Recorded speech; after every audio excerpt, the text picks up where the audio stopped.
Hi hello ನಮಸ್ತೆ friends, welcome to my YouTube channel happy soul. ಯಾವಾಗಲೂ ನಗ್ತಾ ಇರಿ, ನಿಮ್ಮ ಜೊತೆಲಿರೋರನ್ನು ನಗಿಸ್ತಾ ಇರಿ. ಹಾಗೆ ಈ ಚಾನೆಲ್ನ ಸಬ್ಸ್ಕ್ರೈಬ್ ಮಾಡೋದನ್ನು ಮರಿಬೇಡಿ. ಪ್ಲೀಸ್ ಸಬ್ಸ್ಕ್ರೈಬ್ ದಿಸ್ ಚಾನೆಲ್ ಅಂತ ಹೇಳ್ತಾ ಅಕ್ಟೋಬರ್ನಲ್ಲಿ ನಡೆದಿರುವಂಥ ಕರೆಂಟ್ ಅಫೇರ್ಸ್ ಬಗ್ಗೆ ಇವಾಗ ತಿಳ್ಕೊಳ್ಳೋಣ. ಇತ್ತೀಚೆಗೆ ದಾದಾ ಸಾಹೇಬ್ ಫಾಲ್ಕೆ ಪ್ರಶಸ್ತಿ ಪಡೆದ ಕಲಾವಿದ ಯಾರು?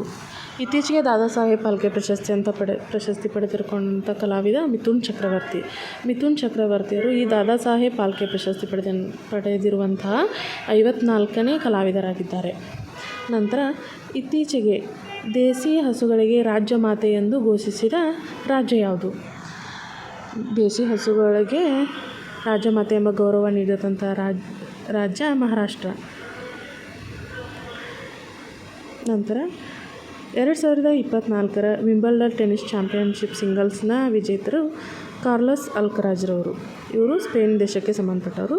ಯಾವ ವರ್ಷ ಇಸ್ರೋ ತನ್ನ ಶುಕ್ರಯಾನ ಮಿಷನ್ನನ್ನು ಆರಂಭ ಮಾಡಲಿದೆ? 2028ರಲ್ಲಿ ಆರಂಭ ಮಾಡಲಿದೆ.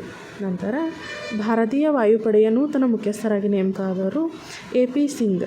ಇವರನ್ನು ಏರ್ ಚೀಫ್ ಮಾರ್ಷಲ್ ಅಂತ ಕರೀತಾರೆ. ಅದೇ ರೀತಿ ಭೂಸೇನಾ ಮುಖ್ಯಸ್ಥರನ್ನು ಜನರಲ್ ಅಂತ ಕರೀತಾರೆ. ಆಮೇಲೆ ನೌಕಾಸೇನೆ ಮುಖ್ಯಸ್ಥರನ್ನು ಅಡ್ಮಿರಲ್ ಅಂತ ಕರೀತಾರೆ. ವಾಯುಪಡೆಯ ಮುಖ್ಯಸ್ಥರನ್ನು ಏರ್ ಚೀಫ್ ಮಾರ್ಷಲ್ ಅಂತ ಕರೀತಾರೆ.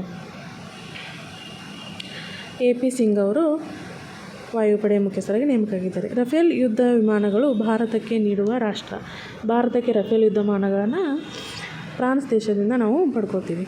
ನಂತರ ಕಸ್ತೂರಿ ರಂಗನ್ ವರದಿ ಸಂಬಂಧಿಸಿರುವುದು ಪಶ್ಚಿಮ ಘಟ್ಟಗಳ ಸಂರಕ್ಷಣೆಗೆ. ಇಡಗುಂಜಿ ಯಕ್ಷಗಾನ ಮೇಳವನ್ನು ಯುನೆಸ್ಕೋ ಪಟ್ಟಿಗೆ ಸೇರ್ಪಡೆ ಮಾಡಿದ್ದಾರೆ. ಯಕ್ಷಗಾನ ಮೇಳವು ಯುನೆಸ್ಕೋದಿಂದ ಮಾನ್ಯತೆಯನ್ನು ಪಡೆದಿದೆ. ಈ ಯುನೆಸ್ಕೋ ಮಾನ್ಯತೆ ಪಡೆದಂಥ ಮೊದಲ ಯಕ್ಷಗಾನ ಮಂಡಳಿಯಾಗಿರುವಂಥದ್ದು ಇದು ಇಡಗುಂಜಿ ಯಕ್ಷಗಾನ ಮೇಳ. ನಂತರ ಏಷ್ಯಾದ ಅತಿದೊಡ್ಡ ವೈಮಾನಿಕ ಪ್ರದರ್ಶನ ಏರ್ ಇಂಡಿಯಾ 2025 ನಡೆಯುವ ಸ್ಥಳ ಬೆಂಗಳೂರು. ಇದು ನಮ್ಮ ಬೆಂಗಳೂರಿನಲ್ಲಿ ನಡೆಯಲಿದೆ.